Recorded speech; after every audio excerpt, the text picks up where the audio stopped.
Hello. Today I will be discussing the conservative counter-revolution in the era of Ronald Reagan and George H.W. Bush. Between 1966 and 1980, a resurgence of conservatism developed. Part of this was due to the strength of the Democratic Party declining when blue-collar workers gradually became uneasy about social reforms and preoccupied with their own economic issues. Also, during this time, conservatives promoted the belief that social programs had not solved poverty and social spending was not compatible with economic growth. And they would often associate Democrats with welfare programs, urban riots, and affirmative action in a negative light. The landslide defeat of Goldwater in 1964 made conservatives realize that they need to be more aggressive in advertising and outreach to persuade the American public to elect conservative legislators. The late 1970s, conservatism expanded to fundamentalist religious groups such as the Southern Baptist Church, the New Religious Political Right, and the Moral Majority.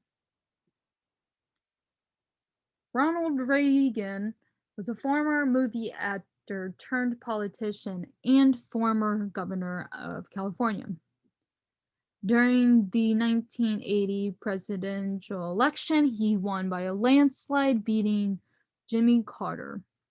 He served as a catalyst for the conservative movement, and he revived conservative ideologies that had not been popular for quite some time.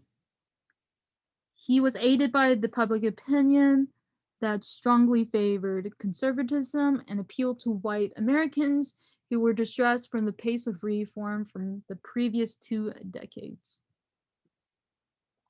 Supply side economics, which is also known as Reaganomics or trickle down economics, was a theory that proposes that economic growth can be effective by lowering taxes for the wealthy and decreasing regulations.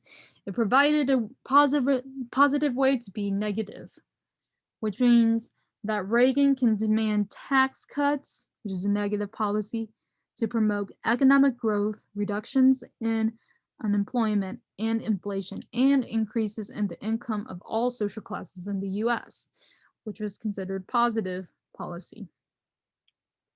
Supply side economists believe that tax cuts lead to economic growth, but didn't believe in major cuts in government spending were required to avoid federal deficits.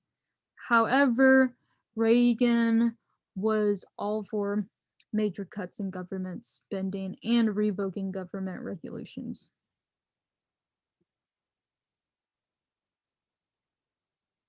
During the first 8 months of Reagan's presidency, you see major budget cuts, the elimination of regulation, and the reduction of the federal government's policy roles, and massive increases in military spending, which is also known as militants.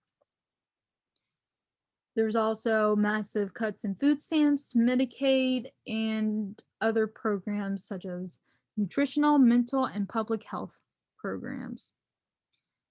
The Omnibus Budget Reconciliation Act made deep cuts in social programs and removed 57 social programs by folding them into 7 block grants. This led to the largest tax cut since the end of World War II, which gained the support from Democrats. The Economic Recovery Tax Act provided 20% cuts in income taxes for most Americans and a major reduction in corporate taxes in 1981.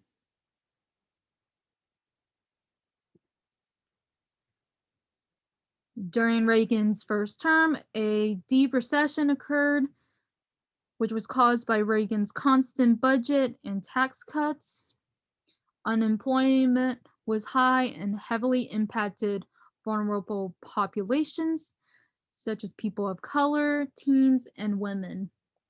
There was a growing awareness of poverty within the national media, but since Reagan continued to enforce budget cuts and tax policies, he was seen as lacking compassion.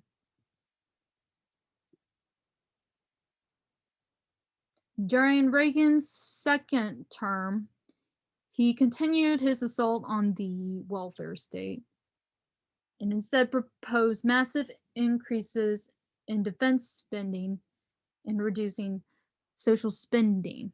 He was particularly interested in creating the Strategic Defense Initiative, which is space-based and laser-guided anti-missile system that had not been developed.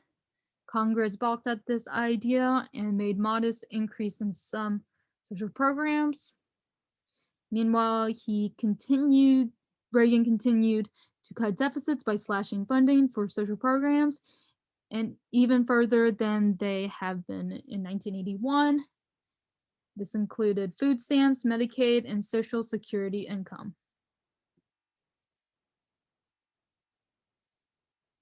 So Bush was president from 1988 to 1992. The Reagan and Bush years had the largest redistribution of resources and rights upward in the nation's history. Though the welfare state was intact from 1980 to 92, the economic situation for the poor worsened due to the deterioration of wages, reductions in social benefits and services, and increases in Social Security taxes. During the era of Reagan and Bush, there was oppression of vulnerable populations, such as women, poor people, and people of color, immigrants, gays and lesbians, people with disabilities, poor children, and aging Americans.